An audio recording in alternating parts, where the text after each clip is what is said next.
दोस्तों मोहम्मद यूनुस भारत के लिए एक के बाद एक नए नए अड़चने नए नए प्रॉब्लम्स क्रिएट कर रहे हैं। इस वक्त अगर आप देखें तो एक रिपोर्ट आ रहा है जिसके अनुसार मोहम्मद यूनुस ने चाइना जाके उनको इनवाइट किया है कि वो एक एयरफोर्स बेस डेवलप करें और इस एयरफोर्स बेस को अगर आप देखें तो पाकिस्तानी कॉन्ट्रैक्टर्स को भी इसमें शामिल किया जाए। मोदी ने अपनी गलतियों से, हिमालयन ब्लंडर से अपने ईस्टर्न सेक्टर में एक दुश्मन और पैदा कर लिया। How to convert the friends into enemies, learn from mister Modi. ना म्यांमार हमारा हुआ, भूटान दोस्त था वो भी दोस्त ना रहा, तो भारत ने नेपाल को भी दुश्मन बना लिया। पाकिस्तान पहले से दुश्मन था, श्रीलंका और मालदीव वैसे छिटक चुके थे, और एक बांग्लादेश था उसको भी दुश्मन बना लिया। और इसके साथ अगर आप देखें तो ये जहां पे लोकेटेड है ये महज 10 किलोमीटर होने वाला है इंडिया के बॉर्डर से और चिकन स्नेक के बेहद करीब होने वाला है और ये कहीं ना कहीं बहुत ही ज्यादा भारत के लिए एक चिंताजनक स्थिति होगी। भारत ने अपने पड़ोसियों के साथ जो सलूक रवा रखा अपनी पूरी जर्नी में, यानी कि 1947 से लेकर अब तक, चाहे वो नेपाल हो, भूटान हो, मालदीव हो, बांग्लादेश हो, पाकिस्तान और चाइना को तो छोड़िए, इन्हें तो अपना दुश्मन समझते ही हैं, जिन्हें अपना दोस्त कहते हैं, उनके साथ क्या क्या कुछ किया ये एक लंबी दास्तान है। लेकिन अब शायद कर्मा के हिट बैक करने का वक्त आ चुका है, क्योंकि बांग्लादेश हो, मालदीव्स हो, भूटान हो या छोटा कोई भी मुल्क हो, वो अब भारतीयों को उनकी असल औकात में लाते दिखाई दे रहे हैं। आज से चंद रोज पहले मोहम्मद यूनुस ने चाइना का एक शानदार विजिट किया था, जिसके बाद भारतीयों की चीखें थी कि सातवें आसमान तक पहुंचती दिखाई दी और उसी के आफ्टर शॉक्स अब आ रहे हैं। और जो उन्होंने सेवन सिस्टर स्टेट्स की बात की थी, उस पर भारतीयों ने बाकायदा जंग जंग की बातें शुरू कर दी थी और ये कहा था कि चाइना अगर यहाँ पर आता है तो हम बांग्लादेश को नहीं छोड़ेंगे, ये कर देंगे, वो कर देंगे, वगैरह वगैरह। लेकिन हमेशा से वही मीडिया पर बैठकर बातें करना, कुछ अमली इकदाम ना करना, या और जो मुल्क नेपाल जैसे या भूटान जैसे छोटे मुल्क से डर गया हो, वो बांग्लादेश को क्या हिट करेगा या फिर पाकिस्तान और चाइना की तरफ क्या मैली आंख से देखेगा। तो सबसे पहले ये रोशियन टाइम्स की एक वेल नोन भारत का जरीदा है, उसकी ये रिपोर्ट मुलाहिजा कीजिए, जिसने भारतीयों को इस वक्त नींद से महरूम कर दिया है। वो लिखता है, Yunus invites China to build airbase in Bangladesh, और आगे लिखा हुआ है, Pakistani firm to work as सब कॉन्ट्रैक्टर।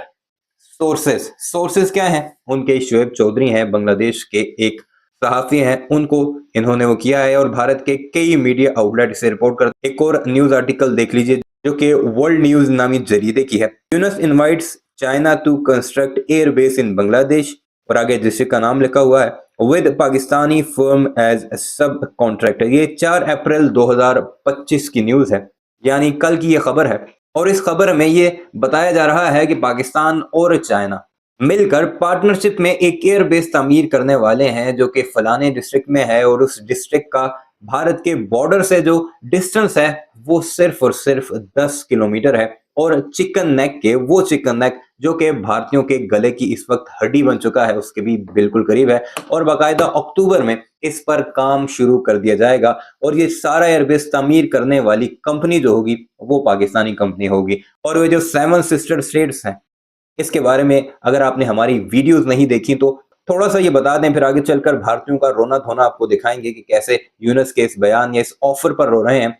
और चाइना ने बाकायदा एक्सेप्ट कर दिया है, पाकिस्तान ने बाकायदा एक्सेप्ट कर दिया है, और भारतीयों ही के मुताबिक अक्टूबर में काम शुरू हो जाएगा। और उसके क्या असरात होंगे भारत के चिकन नेक पर, वो भी भारतीयों की जुबानी आपको सुनाएंगे। चिकन नेक एक छोटा सा पैसेज है, एक कॉरिडोर है जिसे सिलीगुड़ी कॉरिडोर कहते हैं, जो कि भारत के पूरे रीजन को नॉर्थ ईस्ट की 7 रियासतों से मिलाता है।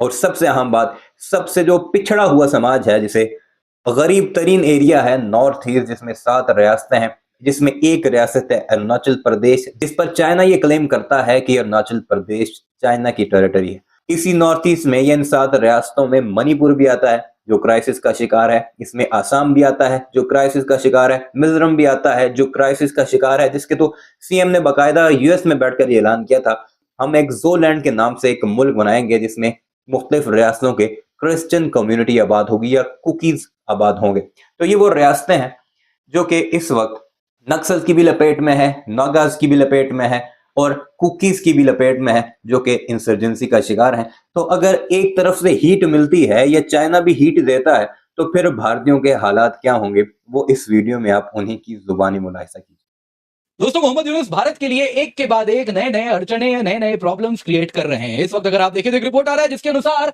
मोहम्मद यूनुस ने चाइना जाके उनको इनवाइट किया है कि वो एक एयरफोर्स बेस डेवलप करें और इस एयरफोर्स बेस को अगर आप देखें तो पाकिस्तानी कॉन्ट्रैक्टर्स को भी इसमें शामिल किया जाए। और इसके साथ अगर आप देखें तो ये जहां पे लोकेटेड है ये महज 10 किलोमीटर होने वाला है इंडिया के बॉर्डर से और चिकन स्नेक के बेहद करीब होने वाला है। ये न्यूज देख सकते हैं आप। अगर आप देखें तो इसको ब्रेक करने वाले हैं सलाउद्दीन शोएब चौधरी जो कि एडिटर है ब्लिट्स पत्रिका के। दोस्तों बांग्लादेशी पत्रिका है जिसको ये चलाते हैं और उन्होंने ये न्यूज अगर आप देखें तो यूनेशियन टाइम्स में डाला है जिसमें वो कह रहे हैं कि यूनुस ने चाइना जाके उनको इनवाइट किया और ये कहीं ना कहीं बहुत ही ज्यादा भारत के लिए एक चिंताजनक स्थिति होगी। अब दोस्तों यदि आप देखें तो China as per the news इस एयरबेस को बांग्लादेश के लाल मुनीरहाट डिस्ट्रिक्ट में डेवलप करेगा। ये दोस्तों रंगपुर डिवीजन में आता है। और अगर आप देखें तो डिस्कशंस यहाँ पे ये भी हुआ कि इसको कैसे आगे बढ़ाया जाए, इसमें पाकिस्तानी कॉन्ट्रैक्टर्स का भी इस्तेमाल किया जाए। अगर आप देखें तो ये ब्रिटिश एरा का एयर स्ट्रिप है जो कि अब अबैंडन्ड है। अगर आप देख रहे हैं तो ये केवल 10 से 13 किलोमीटर है इंडिया के बॉर्डर से। इतना ही नहीं दोस्तों, अगर आप देखें तो ये चिकन स्नेक से 100 किलोमीटर की दूरी पर है। इसका मतलब ये हो रहा है दोस्तों कहीं ना कहीं ये एक तरीके से अगर आप देखें तो बड़ा ही प्रोवोकेटिव स्टेप है जो मोहम्मद यूनुस ले रहे हैं। अब दोस्तों यहाँ पे एक बात हमें समझ आ रही है। देखिए चाइना पाकिस्तान बांग्लादेश एक्सेस तो क्लियरली बन रहा है। अगर आप बांग्लादेशी एडिटर सलाउद्दीन शोएब चौधरी जी की बात करें तो वो कह रहे हैं कि देखिए एयरबेस अक्टूबर में बनना भी स्टार्ट हो जाएगा, पाकिस्तानी कंपनी को सब कॉन्ट्रैक्टर का काम दिया जाएगा। ये दोस्तों लेकिन अगर आप एयरबेस देखें तो बड़ा वल्नरेबल होने वाला है। वॉर टाइम यूज इसका बड़ा लिमिटेड हो सकता है। इसलिए दोस्तों ऐसा लग रहा है मानो जैसे ये वॉर टाइम प्लान नहीं एक कोवर्ट प्लान है इसके पीछे, जो कि हम देख सकते हैं। इसका मैनेजमेंट प्रोजेक्ट का भी काम चाइना को दिया है। तो कहीं ना कहीं ये जो सिलीगुड़ी कॉरिडोर है उसमें चाइनीज प्रेजेंस पाकिस्तानी प्रेजेंस आप बढ़ने वाले हैं। तो आर्म्स ड्रॉप इंसर्जेंसी उन सब के लिए ये कहीं ना कहीं यूजफुल होगा। ये एयरबेस इतना वल्नरेबल क्यों होगा? देखिए दोस्तों पहला रूल है मॉडर्न वॉरफेयर का, आप कोई भी high value military base enemy के आर्टिलरी रेंज के अंदर नहीं बनाते। ये हमेशा से रूल रहा है।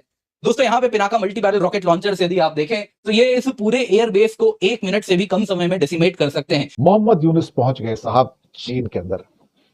भारत को एहसास हुआ कि भूकंप आने जा रहा है, कुछ तो होने जा रहा है।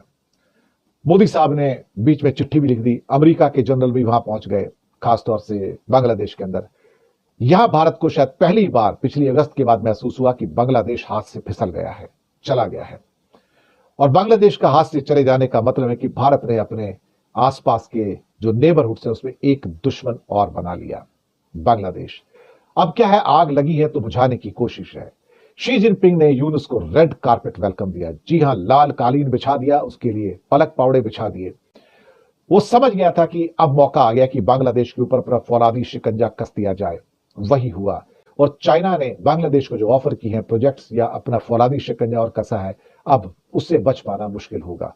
लेकिन एक बात तो बिल्कुल पक्की है कि मोदी ने अपनी गलतियों से, हिमालयन ब्लंडर से अपने ईस्टर्न सेक्टर में एक दुश्मन और पैदा कर लिया। How to convert the friends into enemies, learn from mister Modi. ना म्यांमार हमारा हुआ, भूटान दोस्त था वो भी दोस्त ना रहा। नेपाल तो पूरा इल्जाम लगा रहा है कि वहां पर जो गृह युद्ध हो रहा है या संभावनाएं बन रही हैं, राष्ट्रीय प्रजातांत्रिक पार्टी जो कर रही है राजशाही को वापस लाने के लिए, वो पूरा भारत के द्वारा भड़काया हुआ है। तो भारत ने नेपाल को भी दुश्मन बना लिया। पाकिस्तान पहले से दुश्मन था। श्रीलंका और मालदीव्स वैसे ही छिटक चुके थे। मैंने कहा ना कि how to convert the friends into enemies, learn it from the Modi. और एक बांग्लादेश था, उसको भी दुश्मन बना लिया।